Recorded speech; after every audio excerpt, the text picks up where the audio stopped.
بسم الله الرحمن الرحيم الحمد لله رب العالمين الصلاة والسلام على نبينا محمد وعلى آله وأصحابه أجمعين أما بعد.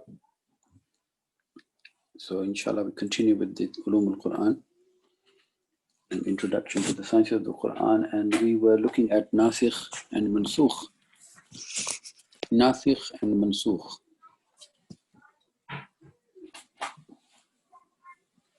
So what is Nasikh and Mansukh? Who can tell us? No, that abrogated and unabrogated. No, not unabrogated.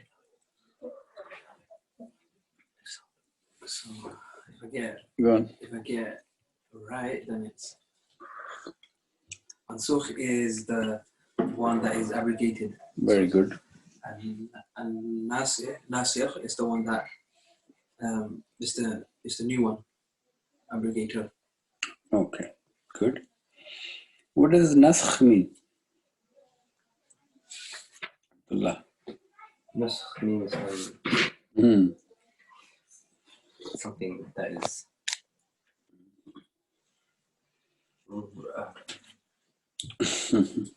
written. Also.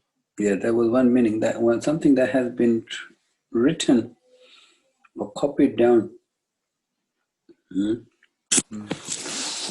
But the first meaning was what? Of Naskh. The abrogation of a ruling by ruling. That's the technical meaning. To remove, to replace. To remove, to replace, to supersede. And technical meaning, as you said, is the abrogation of a ruling by another ruling that comes after it. So what does it not apply to Nasikh Mansukh?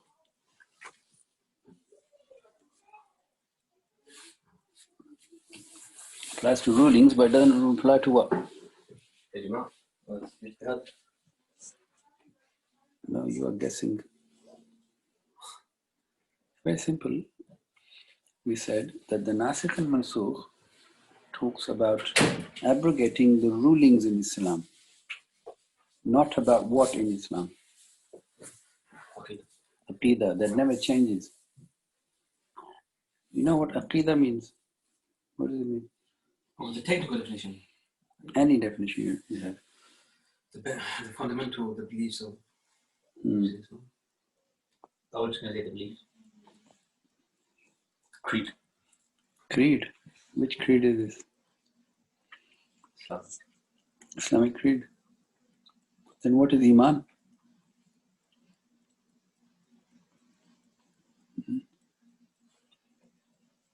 Are they the same?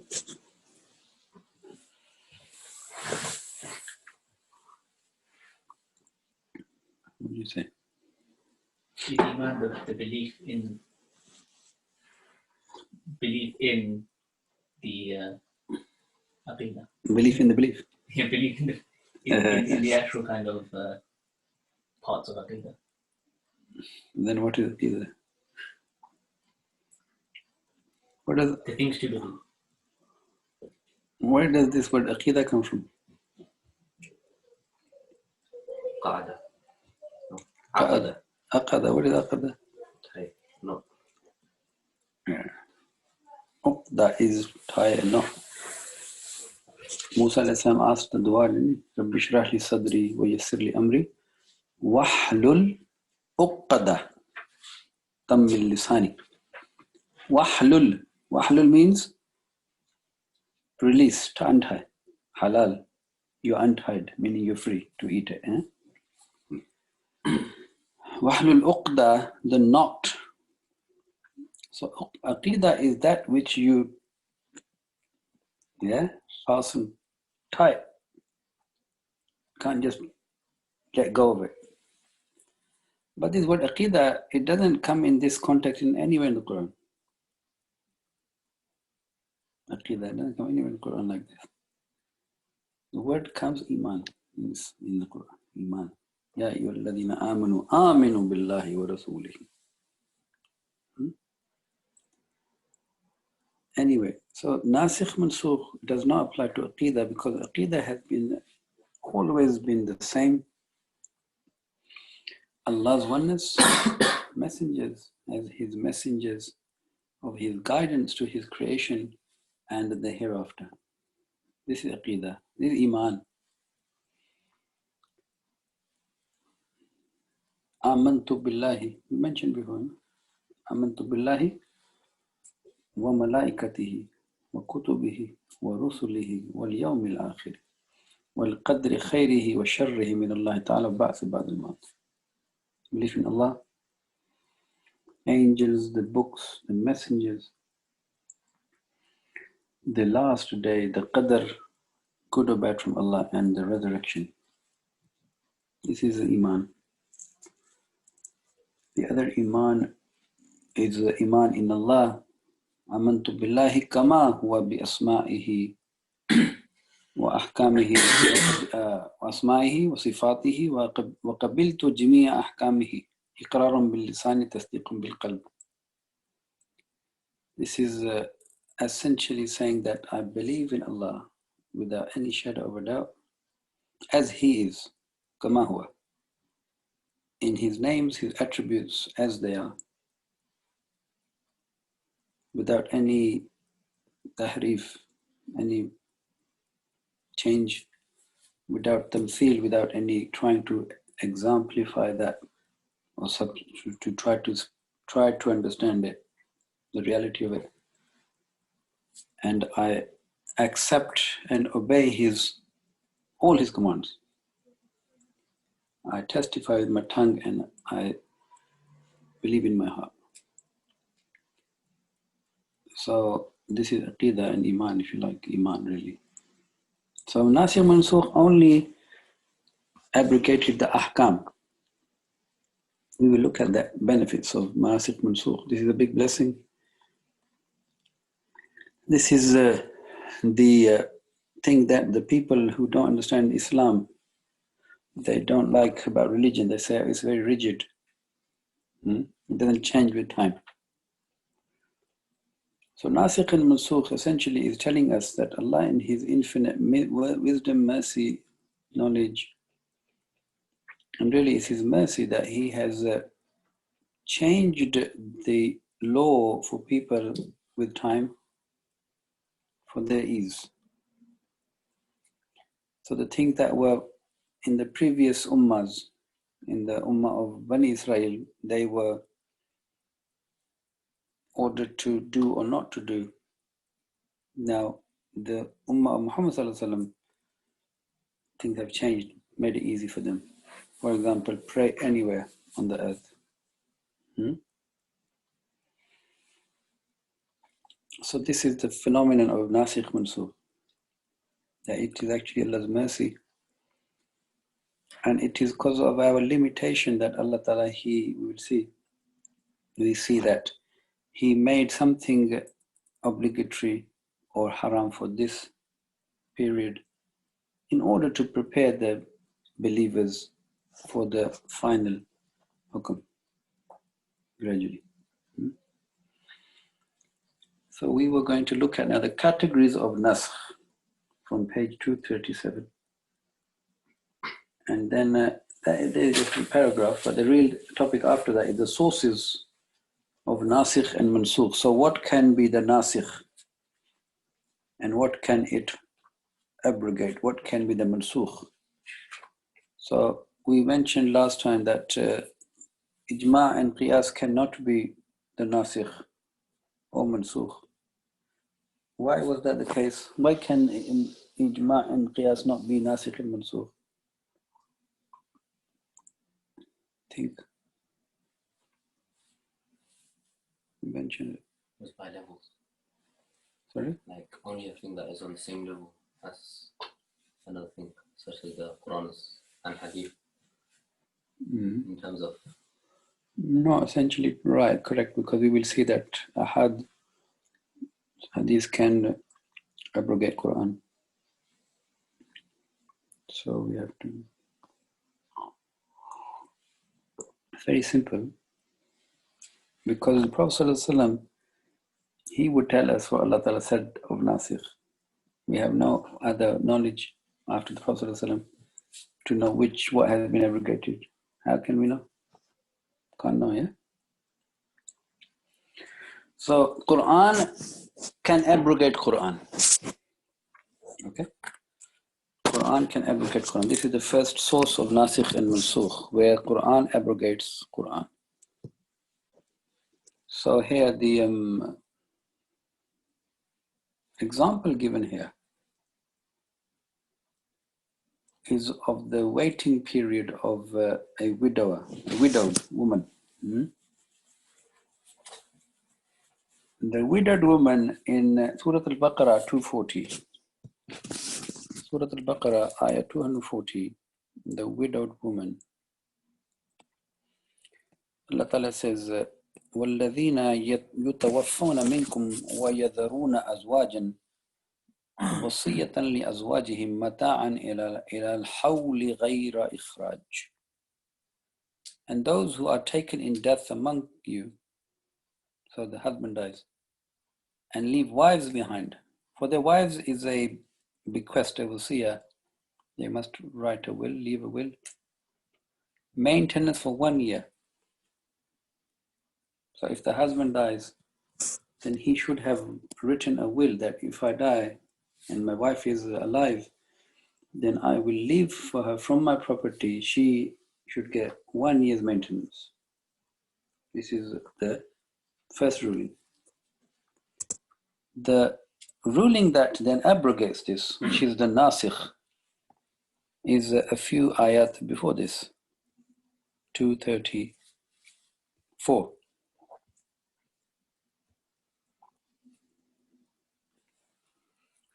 والذين يتوفون منكم ويذرون أزواجا يتربصن بأنفسهن 4 أشهر وعشرة.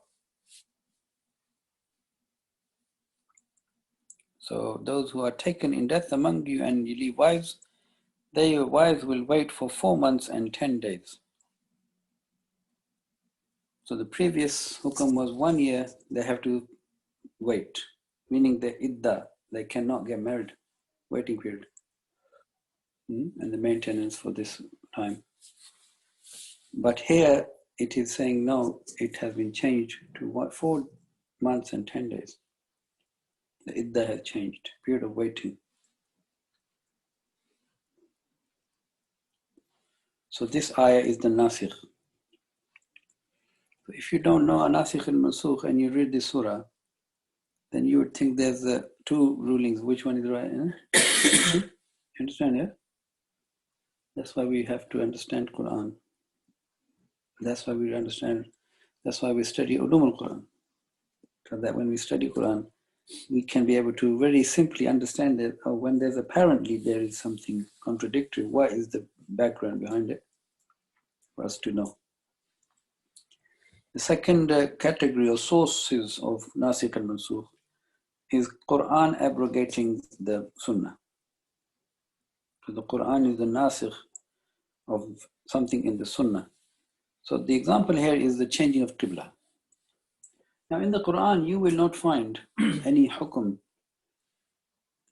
that the Prophet ﷺ has been told to pray towards Jerusalem. Okay? You will not find anywhere in the Quran. You will find that Allah Ta'ala mentioned to Musa alayhi salam. What is the ayah? When Allah Ta'ala told the Musa alayhi salam to tell his people to pray towards the Qibla.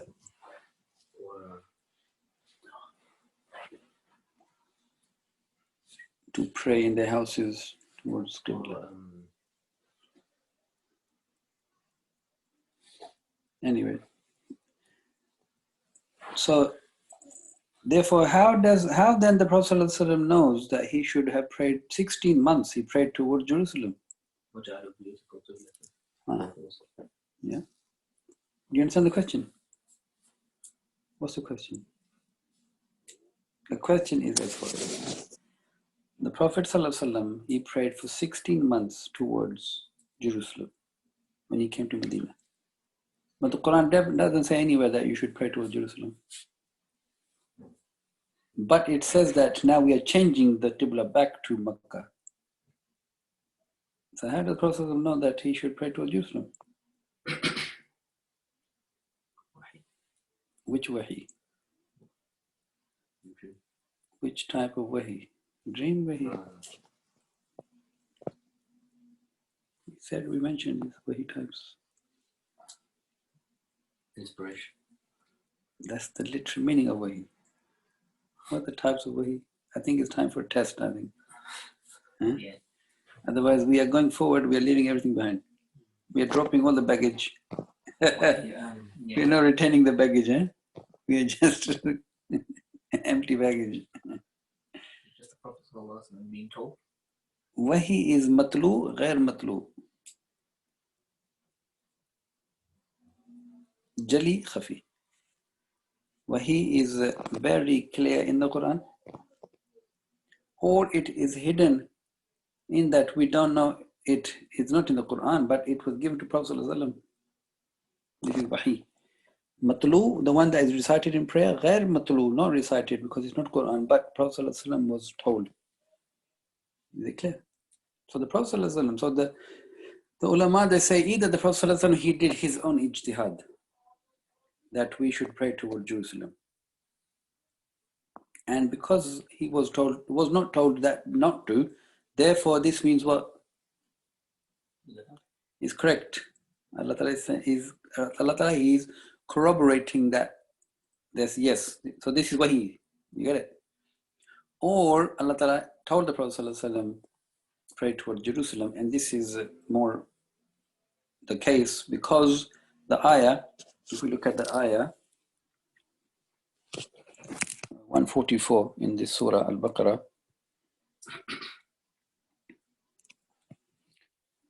قَدْ نَرَى تَقَلُّبَ وَجْحِكَ فِي السَّمَاءِ. We have certainly seen the turning of your face, O Muhammad sallallahu alaihi wasallam, toward the heaven. Why he's looking toward the heaven? For Wahi, for the liberation. Very good. He's waiting for the Allah Ta'ala's Wahi to tell him change the Qibla. Because what does this tell us about Qibla? That the Prophet would never go to a Qibla without Allah Ta'ala's instruction. Is it clear? Does it make sense? قَدْ نَرَى تَقَلُّبَ وَجْهِكَ فِي السَّمَاءِ. We've seen you, you've been looking and waiting. Oh Allah, tell me when to change Qibla. Which tells us, remember we talked about mantuq, mafhum, mukhalifa, mafhum, which one is that? You dropped all the baggage. Or the luggage is lost. Lost in transit luggage. مفهوم مقيد. Not muqayyad. منطوق. مخالف موافقة. It must be one of those words, isn't it? Keep Mukhalafa. saying the words. Keep saying the words. You must stick. One must stick. Eh? مخالفة and موافقة. Muwafaqa. So I think test is coming now, inshallah. Yeah? Yes. Good, inshallah. That's best. So the Prophet would never have changed Qibla unless Allah had instructed him. You see that? So here, the Qibla being changed back is abrogating the Sunnah of the Prophet ﷺ to pray toward Jerusalem. Because now Allah Ta'ala is saying, فَوَلِّ وَجْهَكَ شَطْرَ الْمَسْجِدِ الْحَرَامِ. So now turn your face towards the direction of Masjid al-Haram in Makkah, Kaaba, and the Qibla. So Surah Al-Baqarah, Abdullah should know this because we have been doing Surah Al-Baqarah for the last many months. All of this we mentioned in detail, the Qibla. So this is the Quran abrogating Sunnah. The third category is Sunnah abrogating Quran. So you see, you can't say that, as you mentioned, Abdullah, earlier.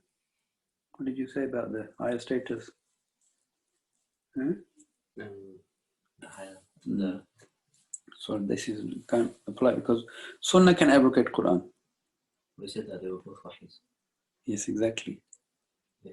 That's right.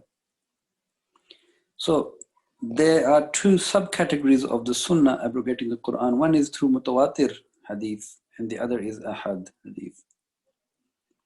Mutawatir hadith.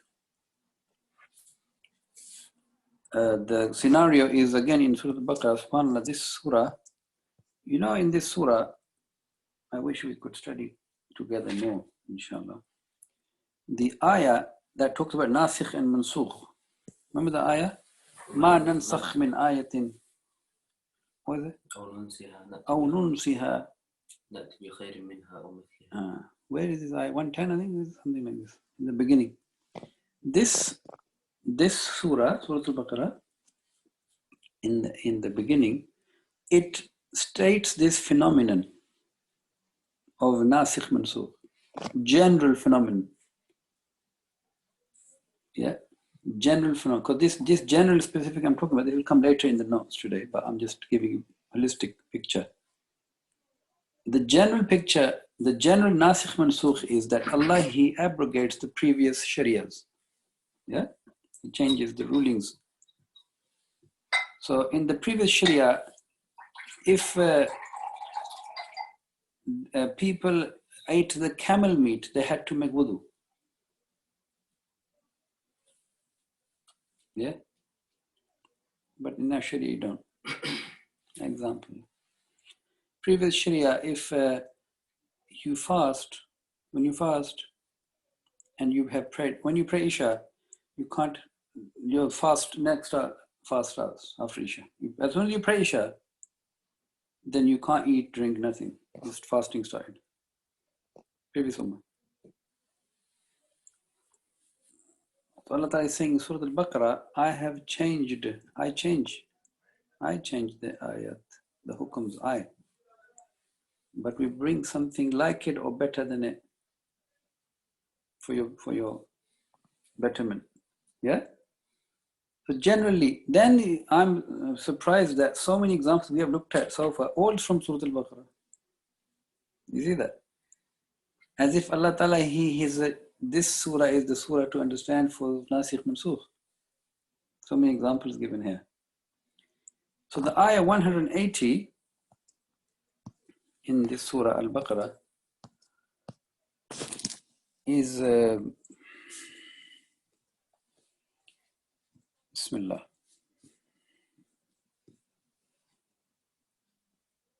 So we mentioned this. I'm not sharing screen? Since then. Subhanallah, you didn't say anything. You have to say these things. Otherwise, you see, I have engrossed in what I'm saying. I don't even know what's happening. And it's been half an hour. Allah Mustaan. Allah Mustaan. I thought you were seeing everything I'm doing. La ilaha illallah. No, not one. No. Sorry? Oh, it's not. Sorry, what's that? No. Okay. So look, كتب عليكم إذا حضر أحدكم الموت إن ترك خيرا الوصية للوالدين والأقربين بالمعروف حقا على المتقين. So prescribed for you when death approaches any one of you is if he leaves wealth, a bequest, a will for the parents and near relatives. Then in the footnote you can see the whole point of this. This rule was abrogated by the revelation in Surah An-Nisa. Yes, because they give the exact portions for the relatives. Yeah, specifically husband, wife, children. And in the hadith of the Prophet ﷺ, the Prophet ﷺ says there is no will or bequest to anyone who inherits. This is also nasikh. The hadith is the nasikh.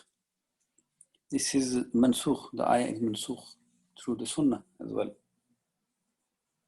Because this is direct nasikh, this hadith. And the other ayah in Surah An-Nisa, yes, because it is specifying this was general, wasn't it? That you should give the will, yes, to your parents and those who are close to you.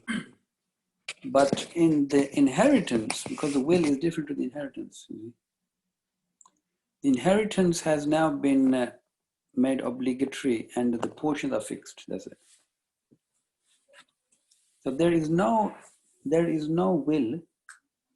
In your will, you cannot give any share to your inheritors because they have fixed share. Allah has given them fixed share. You get it? You can't give one son more than the other or one daughter more than the son or something. You can't change what Allah has prescribed in Surah An-Nisa. The only option you have is up to 1/3 of your inheritance, up to 1/3 maximum. You can give to other than the inheritors, but somebody else or something else. Is it clear? But there, even there, you should be very mindful of the impact that may or may not have on the inheritance. Anyway, this is hadith mutawatir, but the other subcategory is a hadith ahad. It abrogates Quran. So the hadith ahad is the prohibition of the flesh of the domesticated donkeys during the Battle of Khaybar. Before that, they were able to eat the flesh of the donkeys domesticated. 1649. If we look at this, I think we did tafsir of this as well. When we did it, I think. Where am I?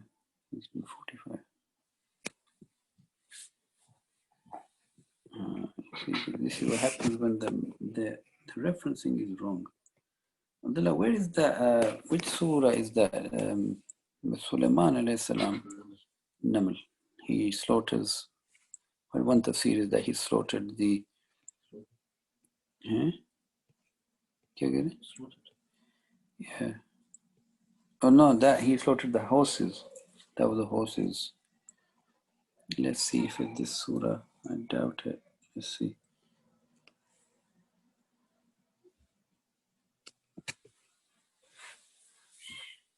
No, not this one. It's a recent surah we looked. Yeah, we did look at Namal. It says that he slaughtered horses. Yes. Tafiqa. Wamsuhu kahabu. Yes, tafsir, we read the tafsir. That when he went Safinat al-Jihad, Safat. Safinat al-Jihad.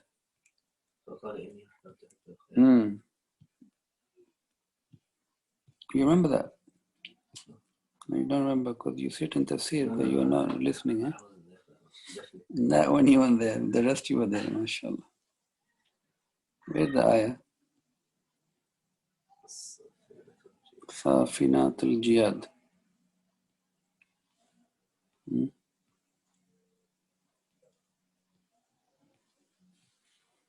Find Abdullah and then tell me.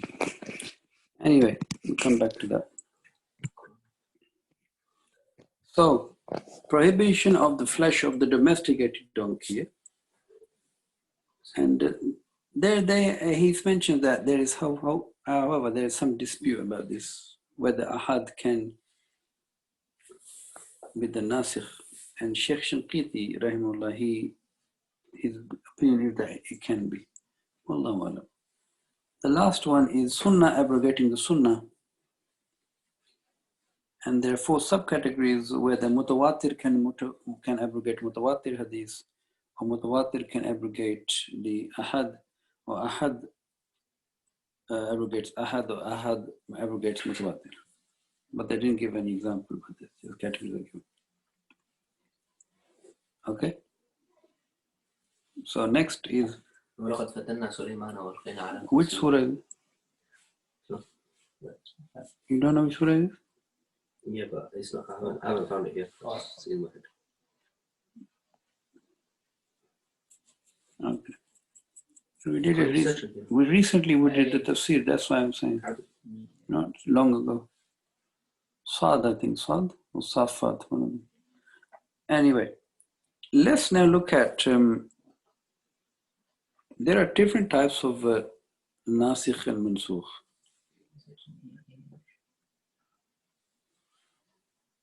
The situation where the verse itself is nasikh, but the ruling remains. Yes? Then no. Okay? Abrogation of the verse and the ruling. So this is naskh al-hukm wa-tilawa. Naskh al-hukm. I'll write it for you. So there can be different combinations of or types of naskh, nasikh, mansukh. In that, number one, you have this. You have naskh of the al-hukm, naskh al-hukm, naskh al-hukm wat-tilawa. So the verse is, the hukm has been abrogated and the actual verse has been abrogated, taken out of Quran, removed. In light of the ayah in Surah Al-Baqarah, I think 100 and something. This ayah. We do not abrogate a verse or cause it to be forgotten. Forgotten means it has been taken away from the memories of the Sahaba. There are some hadiths that mention that some Sahaba, they came to the Prophet ﷺ and they said, Ya Rasulullah, we had memorized these verses, we cannot remember them. They were then told, this Allah has removed from the Quran and your memories. So the one type is naskh al-hukm wa tilawa. Both the ruling is now abrogated and the tilawa, meaning it's not in the Quran anymore. Yeah? So the example here is given of the suckling given to the child to make it foster child. First it was 10 sucklings and then afterward it was 5, but these both are not in the Quran anymore. Yeah, so they give the example.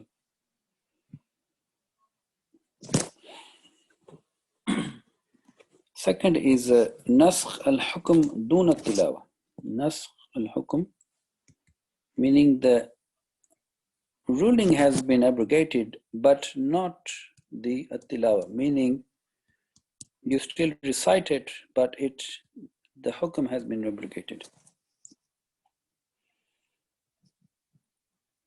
So we still recite the ayah, don't we? That says that if you leave a widow, you should leave for her a will for 1 year's maintenance. We read the ayah, don't we? It's still in the Quran. But the ruling has been abrogated. So this is the majority of the nasikh mansukh that we are going to study, isn't it? In the Quran it says this, then it said that, then it said that. Like alcohol, it said that there is some benefit but some harm first. Then it said, don't go near prayer when you are drunk. Then it says, leave the alcohol. So the nasikh, the last one is leave alcohol. It abrogates the hukm that you can't go near prayer while intoxicated. So this is naskh of hukm duna tilawa. The hukm is no more, but you still read it in the Quran. And then the last one is naskh tilawa. Meaning, what does it mean? What does it mean, naskh al-hukm? Naskh al-tilawa. Abrogation of the verse. From Quran itself. You don't read anymore. It's not there. It's taken out.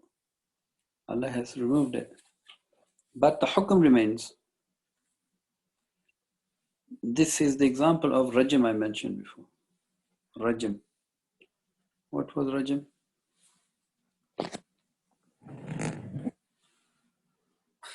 Test is coming in. Allah Muslim. And I try to make it very easy for you, really, to be honest.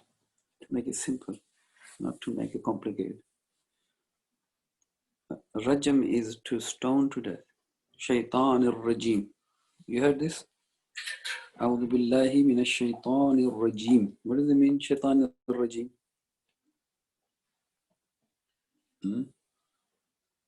What does A'udhu billah mean? Seek refuge in Allah. Oh, yes. You have to study Arabic, boys. Priority. You have to study Arabic. Because if you can do A levels, then on the day of judgment, you have no excuse that I couldn't study Arabic. If you had just GCSE and you stopped, because I have no academic, I just can't do it. So I am vocational. I'm plumber, builder. I'm cook. I'm hairdresser. Nothing wrong with it. But I don't have the capacity to study. I just can't do it. But if you have done A levels, this proves that you are able to learn things which not everybody can easily grasp. And therefore, first priority should be Arabic. To understand Quran. First priority. Allah Ta'ala would ask us, what did we do to learn the language? To understand the wahi. So you should have this as part of your plan. You can do it very easily. And if you want, we can do it together. Maybe, even after this. Maybe, Allah Allah. But you can't. You cannot be graduate and you don't know A'udhu what it means. You can't do it. It's not right, it's wrong. So to encourage you, inshallah, to learn the Arabic. So Rajim is the one that has been cast, like you throw a stone at somebody, you cast a stone at somebody. So Rajam is the stoning of death of who? What did we mention last time? The people in marriage. Which people? Yes. Explain. The people in marriage that fornicate. Yes. The married believer that then has a zina outside marriage. Because there's no excuse. Because the channel is there. Wife is there. For the wife who does that, no excuse. Husband is there for the desire. So you go outside of this. Therefore, you are stoned to death. But there has to be proof. And in the time of Rasulullah, we find, I think, 2 incidents, as far as I remember, where the person, the lady, she came and admitted this. Self-confessed that, Ya Rasulullah, cleanse me of my sin. I have committed it. And then the Prophet ﷺ, he turned away until 4 times she confessed. And then after that, he said, come back when you have delivered. She came back. And then she said, come back when the child has come to the age where he does not need to, you don't need to breastfeed him. Meaning the child can be independent of you to be fed. So the child came and the child was eating bread. And then the Prophet ﷺ ordered her to be stoned to death. You know this? You heard of this? Good, you should know this. And there is 1 or 2 other incidents of a man as well. Anyway, so this hukum, Umar radiallahu anhu, he says we used to read it in the Quran. We used to read in the Quran. And even the ayah has been preserved in the Sunnah, in the Hadith. So here it is. This is وَالشَّيْخُ وَالشَّيْخَةُ. So the man and the lady. إِذَا زَيَنَا, when they commit fornication, فَارْجُمُوهُمْ, al-bata, nakala min Allah. You should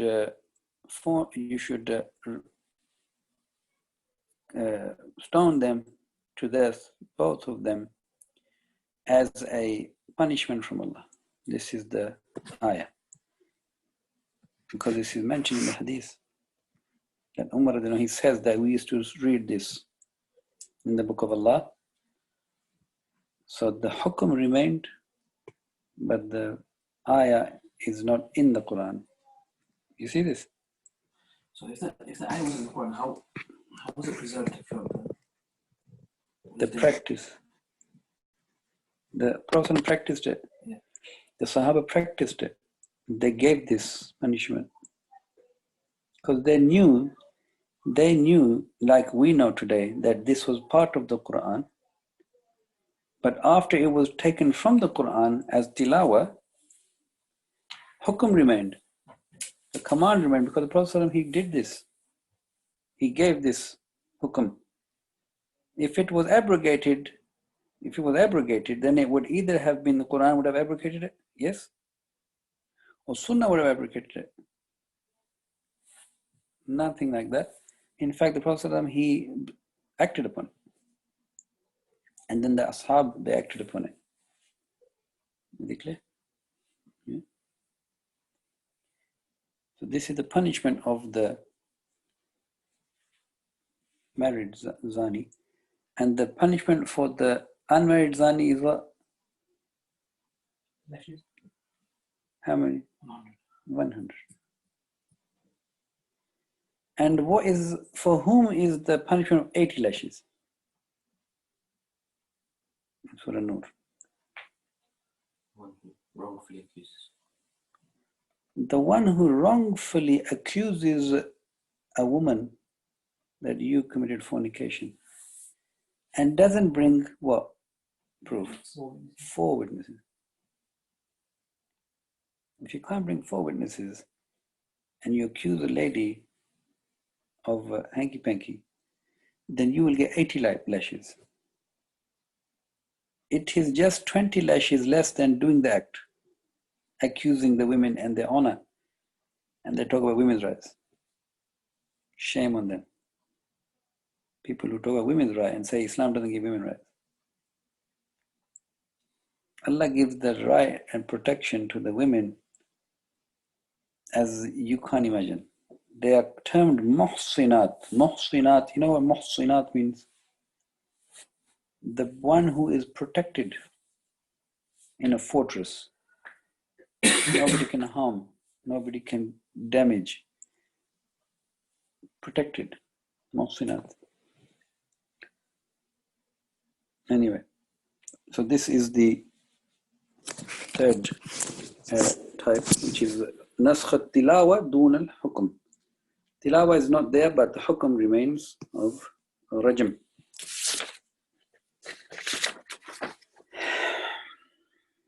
Okay, move on, inshallah. Bismillah. The rulings of the nasikh and mansukh. So when we had a situation of nasikh and mansukh, there are 4 different, you could say, situations you can understand it in terms of, did the new ruling make it more difficult, or did the new ruling remain, the difficulty remain the same, or did it make life easier? Yeah.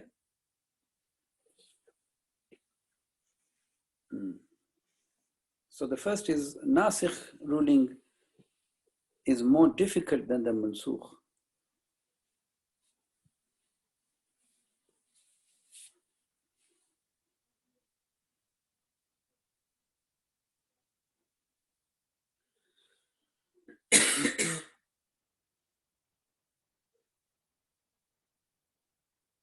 The second is nasikh ruling is equivalent to mansukh in difficulty.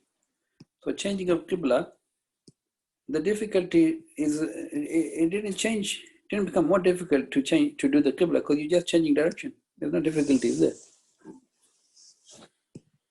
Third is that nasikh is actually a concession meaning it makes the life easier. So the example given, of course, is for the waiting period of 1 year reduced to 4 months and 10 days. And the other is in the beginning, Surah Al-Baqarah, the section on fasting. When you study it in the tafsir, you realize that initially the Sharia, as you mentioned before, was after Isha you can't eat, drink, nothing. You fast starts, yeah? After Isha, that's it. Okay? But Allah Ta'ala says no. حتى يتبين من الخيط الأسود من الخيط الأبيض من الخيط الأسود. تبين لكم الخيط الأبيض من الخيط الأسود. Okay. So keep eating, drinking until the daylight is very prominent, so that you can see the dark from the light. Yeah, the dark thread from the light thread, meaning that the mentioned that until the horizon becomes apparently and red. So now from not Isha but until Fajr, isn't it? The Mansukh has made it easy. Nasikh has made it easy. Is it clear? And easy, you can eat, drink, and you can have a relation with the wife or husband until that time. So made it easy. The Nasikh and Mansukh made it easy for the believers. And the fourth one is no Nasikh is in place of the Mansukh, meaning the ruling has completely gone. Yeah, so it's mentioned here, 58:12. Let's look at this example.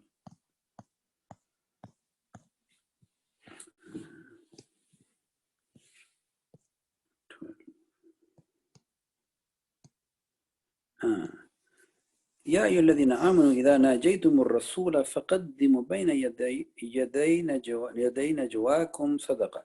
If you go to the Prophet ﷺ for advice, you should give some sadaqah before you do that. So this was originally hukum.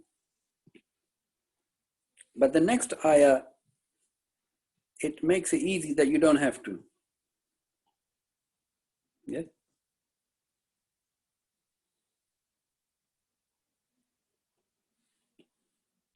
Therefore, there is no nasikh. There is nasikh here, but there is no ruling now. Meaning the whole ruling finished. You get it? Easy, made it easy. You could say in a way it's very similar to the previous. That makes it easy.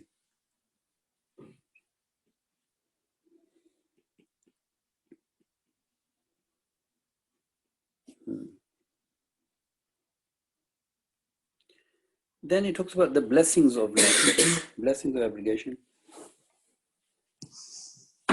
The first is the general blessing that throughout time Allah He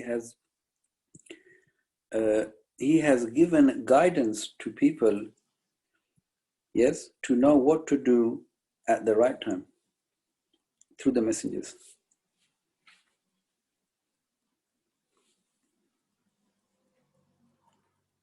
Allah Ta'ala, He knows best what is right for His creation when. Some people, they ask questions. They say, why didn't God just reveal the Quran from the beginning? Why did He have to send different messengers, different sharias? So how do you tackle this question? Allahu wa Rasuluhu a'lam. MashaAllah. Allahu wa Rasuluhu a'lam. Of course. But how do you answer this? Did you understand the question? Did you understand the question? What question? Did you understand the question?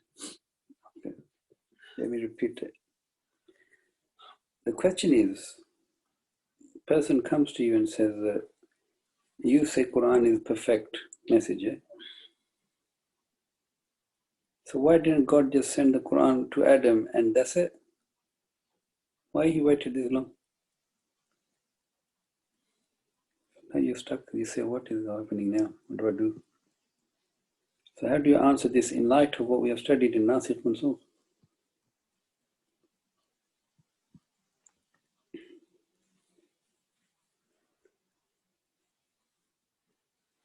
You elite group of graduates. What's happening? Still got another 5 years. I'm a long way away. I'm not there. You are the top of the hill. That's the Dr. Saab, isn't it? Abdullah. Situation. So you're going to say to the person talking to your situation, and the person will say, "Who is this? What is he talking about?" But like, if last year the government wanted to wear a face mask, then would it be the right ruling? Very good. In your heart? So you just stolen my idea. I was speaking to him about this in Tesco.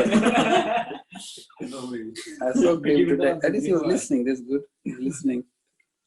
Yeah, that's a good idea. Very good. Contemporary example.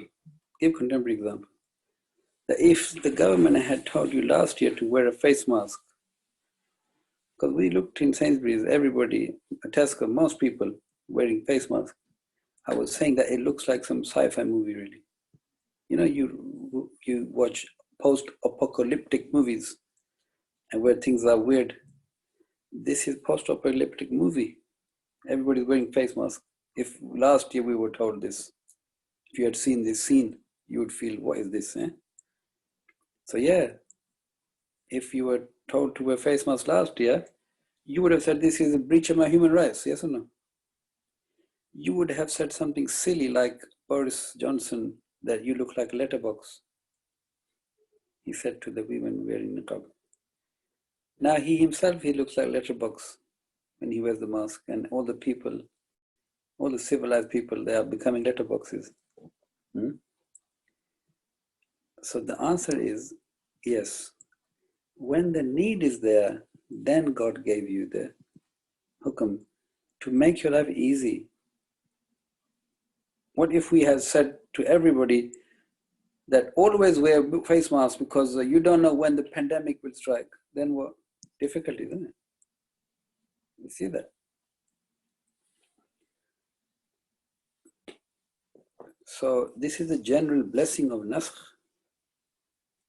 And then there are many benefits of the specific that you are going to study, inshallah. I'm going to give you some homework as well. Then there is benefits of knowing the nasikh and mansukh for us. The first is to understand the Quran and to be able to live by it, because you know the hukum and what was nasikh, what was mansukh, and what actually applies and what doesn't apply because of the nasikh mansukh. So you can actually then live it. It gives us the knowledge of gradual revelation. We appreciate the fact that Allah, He gradually revealed the Quran and the Sharia to train us, to mold us, to strengthen us. You know, when you go to work first time, you have induction, isn't it? Induction. You have shadowing. Then you have probation. Then you are full-time employee. Slowly, isn't it? So Allah Ta'ala, He has showed us this, taught us how to do this through His revelation. And therefore you can very easily, when people ask you these weird and wonderful questions, you can defend. Why Quran? This, why not that? How this, how that?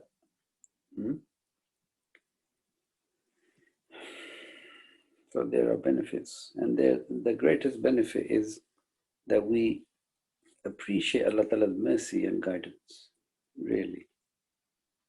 It brings us closer to Allah, that He is Ar-Rahman Ar-Rahim. He is so merciful. He is Wadud, affectionate. He is Ra'uf, kind. That He gives us things gradually, and He gives us what's best for us when it's best for us. So this is a sign of His love, isn't it? and His mercy. So your homework is, if you make a note, you have to read and study, and then you have to summarize and then send me to page 249 up to and including 256. Page 249 to page 256.